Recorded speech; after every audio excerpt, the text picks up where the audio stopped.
Are you thinking about taking a princess cruise or already have one booked? Today, I want to talk to you about what's actually worth paying for. The first question a lot of my clients have is whether it's worth it to buy the packages. So they have the Princess Plus and Princess Premier packages. These combine all of the things you would usually need to pay for a la carte on a cruise, such as your drinks, including specialty coffees and teas, sodas, bottles of water. So even if you're not a drinker per se, you might want access to some of those other specialty items that would usually require an a la carte cost. But in addition to that, they offer the faster Wi-Fi. It includes your crew gratuities. It includes some casual and specialty dining options, which are usually a la carte as well. So if you think you might be using quite a lot of any of those things, for my own choice, I usually recommend the package.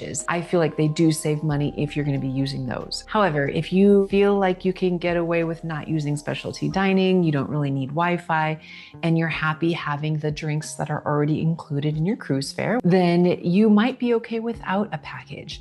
The best thing to do is to work with your travel advisor to be able to compare and contrast what your options are and help make the decision that's right for you. The next thing that is worth paying for on your Princess Cruise is specialty dining. Now, you can absolutely eat at the included restaurants, no problem. There are multiple dining rooms available, the buffet, the international cafe, and on the pool deck, you have burgers, pizza, and soft serve ice cream. And you can absolutely spend your entire cruise eating those. But if you want to experience a little bit better quality food, such as the Crown Grill, which is a high-level steakhouse with premium cuts and a lot of varieties, or you want to experience Sabatini's, which is their Italian restaurant, or you want to experience restaurants on ships that have earned Best Restaurant and 5-star Diamond awards, such as the Butcher's Block or Makoto, that's available on some of the ships. If you want to experience any of those, including the casual dining experience, such as Alfredo's, which is won awards as the best pizza at sea, and their gelato, which is true Italian gelato that they offer.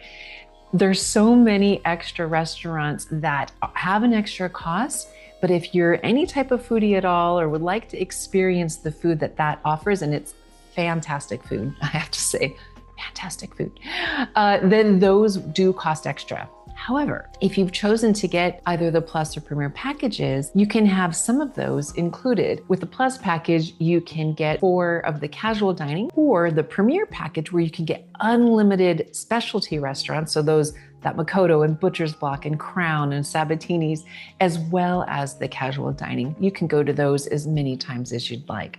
So if you at all think you want to try some of that additional food, it is absolutely worth it. If you only think you want to go to 1 or 2, then you could probably get away with just paying the a la carte. But if you're going to get the package anyway, it's definitely worth it. The next thing is your Wi-Fi. So again, those packages include Wi-Fi, the faster Wi-Fi. But if you didn't need all of the rest and you just wanted Wi-Fi, maybe just to check emails, or if you needed to work, God forbid, while you were on your trip, and you needed Wi-Fi for whatever reason, they sell individual packages as well. However, it's around $35 per day per device, and it isn't the highest level. They also have voyage long packages, so you could do it if you're gone for a week, you can buy it over the whole 7 days. But if you already know you're going to eat at specialty restaurants or you need the extra drink packages, it's worth it just to get that Plus or Premier package, which includes the Wi-Fi. And then you never have to worry about it. It's just a matter of if you want 1 device or 4 devices is the only choice there. The next thing that's worth paying for is your cabin choice. So in a previous video, which I will link above, I talked about how to decide between the cabin options. Now, when it comes to comparing an inside cabin to a balcony cabin, this can be worth paying for select groups of people. If you are the kind of person that just needs a place to lay your head, and you're going to be out in the ship and activities or out in port all day long, and you just are going to come back to your cabin and crash at the end of the day, an inside cabin might be totally fine. Or if you're trying to get in at the lowest possible price, an inside cabin, it could be fine. However, if you enjoy being in your room, you want to be able to, say, have coffee or tea on your balcony in the morning or drinks in the evening at sunset, I do recommend getting the higher level rooms, whether that is an outside, so you at least have a window, so you don't feel, I hate to say the word claustrophobic because not everybody feels that way, but with no window, it's very much a contained space with no sunlight, versus an outside has a window or the balcony. My personal opinion is I feel like balconies are 100% worth it. For me, one of my favorite things to do is to have coffee in the morning on the balcony. It's one of my all-time favorite things on a cruise, taking my time, waking up and enjoying that out on my balcony. Also, if you're going to a destination that's very scenic, it's really nice to have your own private space where you can take in the scenery around you and just enjoy having the fresh air and the sunlight. So that is the next item I feel is worth the extra price, is getting a balcony or higher. Of course, if you want suites and more space, they get better as they go, or at least an outside cabin so you have a window and be able to have some sunlight in your room. The next thing that's worth paying for are excursions. Now, if you've seen any of my recent videos, I do recommend taking at least one excursion in one of the ports that you visit. Yes, you can absolutely tour around the town for free or take a cab into the city or go to specific, say you wanted to go to a specific museum or site. You can absolutely do it on your own, but I recommend taking at least one excursion in one of your ports because the excursions offer an in-depth look into that town or city or area that you're visiting. They can give you far deeper experiences of the people and the culture. And if you have a certain affinity, say you're a history buff or a foodie, or you love action and adventure style excursions, there's something for everybody. And it helps you to get a deeper look into that area and have that experience that you would love to have. So I feel excursions are absolutely worth it at least once on your vacation. And if you book an excursion through Princess, they actually have won awards for their excursions for the quality that they offer, but also you get that back to the ship guarantee. So if your excursion is running over time, you don't have to worry about the cruise ship leaving without you. Now, if you look at those Princess excursions and nothing quite sounds good to you, there's also the option of going with a third-party excursion company. I recommend going with a reputable company that actually vets the providers that they work with, making sure that they provide quality service and they're legitimate and safe. And then you want to work with your travel advisor to make sure you have your timing, because if you're using a third party, there's no back to the ship guarantee. So you need to make sure you are first able to get to meet your excursion. So you don't want to book it too close to when your boat arrives because there's not enough time for you to debark and get there.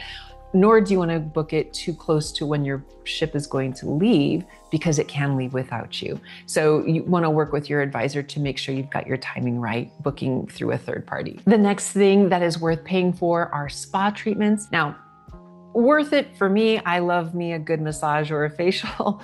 If you don't particularly care about spa treatments, then of course you don't have to pay for this extra. But if you enjoy that at all, it is absolutely worth it to get at least one thing while you're on the ship. It's very popular on sea days when you're not in port. You can usually save money if you book it on a port day so that you can go when everybody else is off the ship. They usually offer some incentives there. Also, you can save money on spa treatments by booking it before your cruise. If you book it on the Princess app, you can usually save a little money. And then when you're on the ship, it usually costs a little bit extra. But even when you're on the ship, they're always running specials and sales, and you can book things absolutely once you're on board. One thing some of the Princess ships have is what's called the Enclave. It is a specialty area that has sauna and steam rooms. It has a thermal pool with bubbles and jets and things. It has the heated lounge chairs. It's very relaxing and is honestly something I always get when I travel. I always purposely pick a ship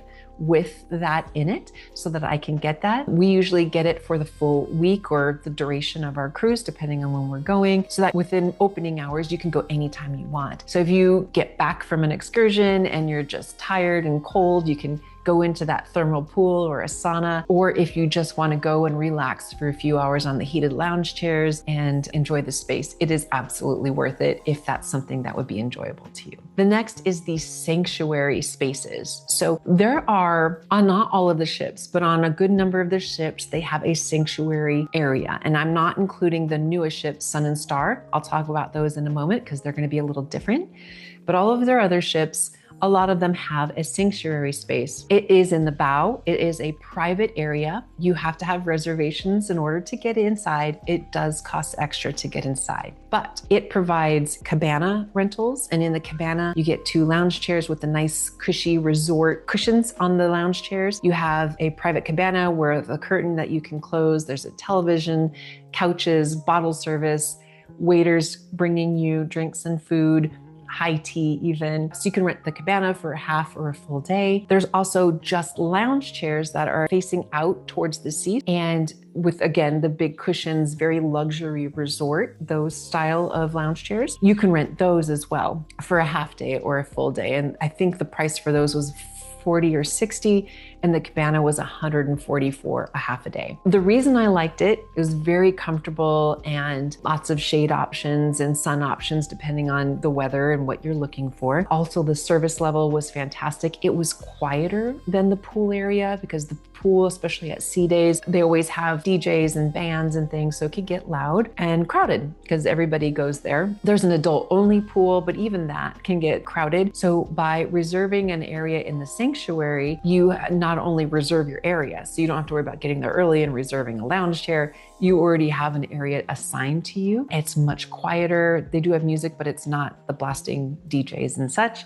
And like I said, everything is brought to you. I personally love it. I love booking it on sea days when I just don't want the crowds and the noise of the main pool area. I'm an introvert. I don't like that stuff.